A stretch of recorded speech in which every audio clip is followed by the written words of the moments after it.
So I heard this question the other day, what happens with stances? And we've been talking about stances lately, whether you're talking sort of more informal stance or formal stances, whatever they might be. What's the important stance? And the answer generally is, look, stances don't exist, because what they are is they're points in time,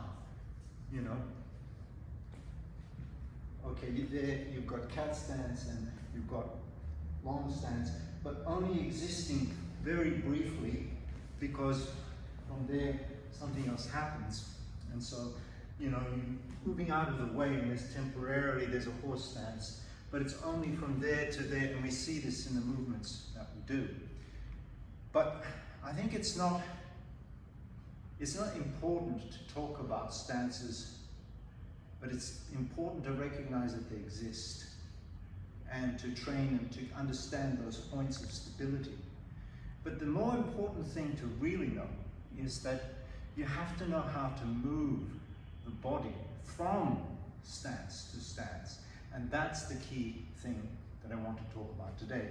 One of the things that we have to understand, and it comes down to really, really basic information, is knowing how to move your body sideways without one part moving and then the rest catching up. So that's what we're going to do now. Most basic movement side to side is this. What people tend to do is they will jump. As I said before, they'll lean the body. Once you've sorted that out, people will forget to push. What you want to do is you don't want to take the leg then and drag this up. You want to push from that leg, and that will impact on how you move. We're going to add a technique in a moment, but just looking at the legs, that's what we're going to do. Side to side, very important. You're going to add a technique.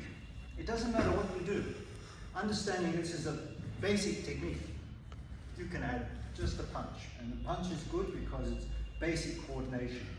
1, 2, 1, 2, 1, 2. Okay. People go, oh, this is nothing to do with realism, all the rest. This is about understanding the fundamentals of coordination. So we're going to shift sideways and throw the technique. Understanding that this can then vary, which you'll see in a minute. This movement and that movement, they work together. 1 and 2. 1, 2. 1, 2. And I can use them together. Yeah? So, 1, 2. This hand, the big movement, is your main deflection. Could go on the inside. The problem with going on the inside is that I'm facing an attack there. But sometimes I've got no choice. 1, 2, 3, and now I can use this as even an attack. But here we go. 1. If I want to go with the other movement, this cannot go in front of that because my own hand's in the way. I'm trying to intercept. So the big movement must always go underneath. Okay. Always underneath. So punches, there you go. Has to go underneath. If you look at it again, hand must go under. Hand must go under. And the small movement's not to be discounted. I didn't know which one you were going to do, but that's fine. Okay. The small movement comes in handy. Again, people go, these blocks, deflection don't work. People, that's why they have the guard up. The guard up is, the idea is you've got your guard up to intercept. So as he attacks, you can see just that little movement, slides it to the left. And that's all you need. It does a little circle. The more circle, the less impact, less he realizes something's happening. Okay. It happens very subtly. Because the big movement is the one I'm looking for a very powerful punch. Big movement. It's not that big. It's just bigger than the other one. It's coming from there.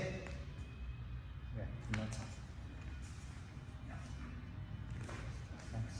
Thanks. So adding a technique, the kick. Conceptually, no.